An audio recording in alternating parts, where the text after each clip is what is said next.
So I took my Fender Squire Bullet guitar and installed PRS pickups in it. And this is what it sounds like.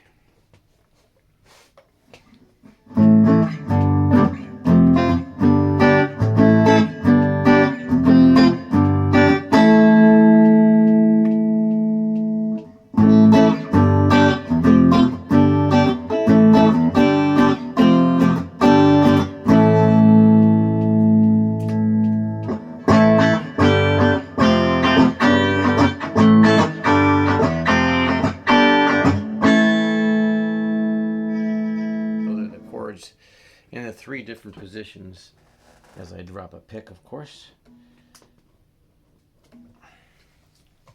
All clean sound, okay?